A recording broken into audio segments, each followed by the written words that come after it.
JBNN will keep you informed. I'm Michelle Jones.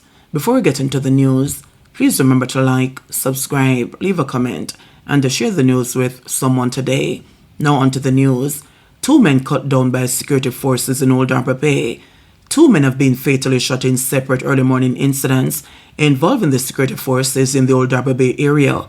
Both shootings are now under investigation by the Independent Commission of Investigations Indicom. The first incident unfolded around 3 a.m. on Smith Avenue in the Old Harbour Police Subdivision.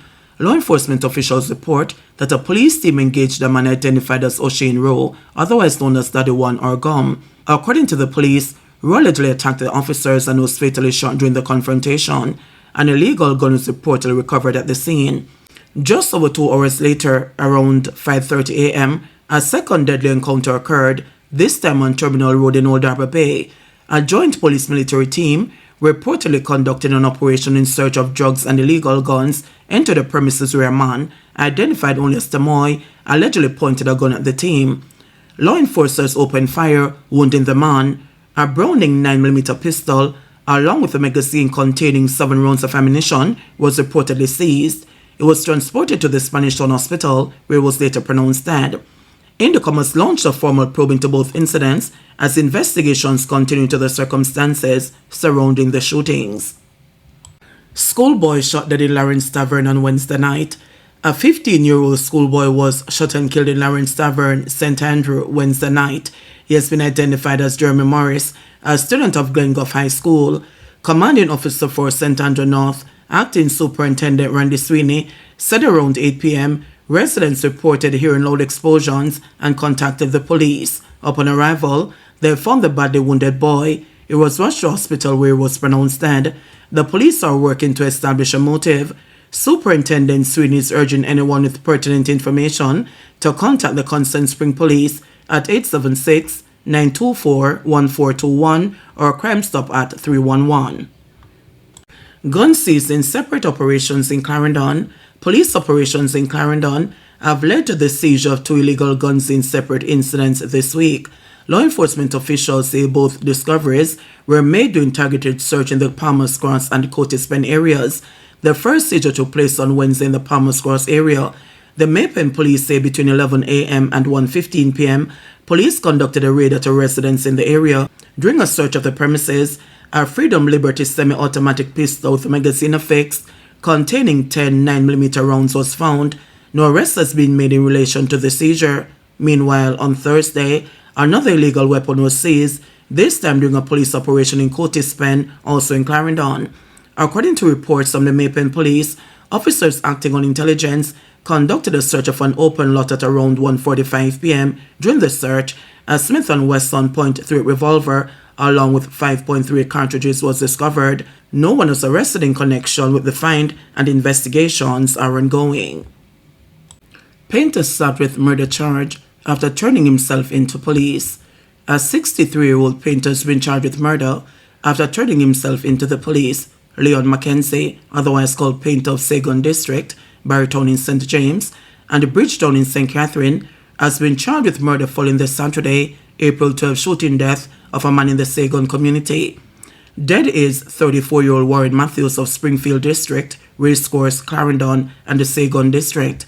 Reports from the Montego Bay Police are that at about 12:20 p.m., a friend found Matthews in an unresponsive state and summoned the police. On their arrival, Matthews was seen lying in a pool of blood at the back of his house with wounds to his neck and the chest, the police said. He was transported to the hospital where he was pronounced dead. Mackenzie later turned himself into the police and was charged. His court date is being finalized. St. James man on ammunition possession charge granted bail. A St. James resident who was reportedly held with several rounds of ammunition during a police operation in Montego Bay was offered bail in the sum of $400,000 when he appeared before the St. James Parish Court on Wednesday. 24-year-old Christoph Gordon, who is represented by attorney Charles Sinclair, appeared before presiding Parish Judge Keisha Grant Price on the charge of unlawful possession of ammunition. The court was told that Gordon was exiting his house in Montego Bay at the time a police team went to the dwelling and that he ran back inside when he saw them. The police breached his door and went inside the house, and a search of the dwelling allegedly unveiled a bag behind a couch with 9 rounds of ammunition. In applying for bail on his client's behalf, Attorney Sinclair told Judge Grant Price that Gordon had no previous convictions. He's a person who is still being respect to his residence, and he's a person who is still being respect to his job. He has no previous convictions, and he has never gotten in trouble with the law, and he denies the allegations, said Sinclair. The attorney also expressed concern that another person was detained by the police at the same time as Gordon was reportedly granted bail. When I read the statement, and if I accept what the police wrote in his statement, he said that when he interviewed both persons, the other person is someone who is not even from St. James, but they gave that person bail, and that person did not come to court, Sinclair argued. Additionally, the court was told that the ballistic report was outstanding from the prosecution's case file. Grant Price subsequently offered bail to Gordon in the sum of $400,000 with two sureties and ordered him to report to the police 3 times a week. Gordon was also ordered to provide his fingerprints and to surrender his passport to the police. The case was then set for further mention on May 29, at which time it is expected that the file will be completed. Government contemplating lowering legal alcohol limit for drivers. The government is considering lowering the legal alcohol limit for drivers in a bid to further reduce the incidence of road crashes and fatalities. Prime Minister Andrew Holness disclosed the plan following the most recent meeting of the National Road Safety Council, for which he is the chairman. The current legal threshold in Jamaica is 35 micrograms of alcohol per 100 milliliters of breath. We are given notice that we're in the process of considering what the threshold should be, and the threshold is probably going to go closer to 0, he said. I want to thank the members of the National Road Safety Council for the efforts and work that you have done in ensuring that our roads are safe, and we're seeing the results. Early days yet, year to date, we're 20% down in terms of fatalities, and that is significant. We are moving towards becoming a more data-driven government in terms of our analysis and decision making, and so we will be deeply analyzing what would be the contributing factors to the reductions. Certainly we know that between last year and now we have implemented several initiatives. One of them would be that the government distributed over 5,000 helmets, along with other initiatives that pre-existed, and obviously that must have had an impact, but we can't say it is causal. So we are very much pleased to see the reduction, and we take this opportunity to encourage road users, motorists, cyclists and pedestrians to be aware of their circumstances and their responsibilities and duties in using the roads. We notice that in the data there would be a concentration in some parishes of accidents. We note St. Catherine, Westmoreland, St. Andrew and St. Anne continue to be areas where we see clustering of accidents occurring. And we note that some of the multiple fatality accidents are occurring at a particular time in the day, early morning accidents. And we continue to observe that drink driving is a cause, and speeding without taking into account road conditions is a cause. So we use the opportunity to appeal to Jamaicans to use our roads with great caution and care, and to think of not just yourself, but the other road users. We noted in this meeting that whilst the fatalities are down, the cost to the country is still high. Everyone that has to be treated in one of our facilities, it's a cost that the country bears, but it also deprives someone else of the space in the hospital or in the facility. So it is something that we have to pay close attention to. So again, let me thank the members of the Road Safety Council. By the way, the council is made up of several government entities, but there are also representatives from private entities, insurance companies, and others who are here. And it is important for the country to know that there is an instrumental force behind the development, implementation, and evaluation of policy that deals with the safety of our roads. And the intention is to get to 0 accidents. There might be a view that this is impossible. No, it is not.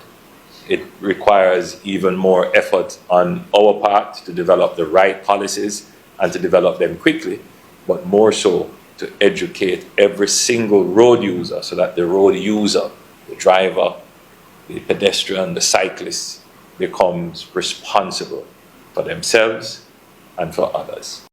But Assistant Commissioner Dr. Gary McKenzie, commanding officer for the Public Safety and the Traffic Enforcement Branch, is cautioning motorists that once alcohol is detected, even if it is below the legal limit, they could still find themselves in trouble with the law in the event of a crash.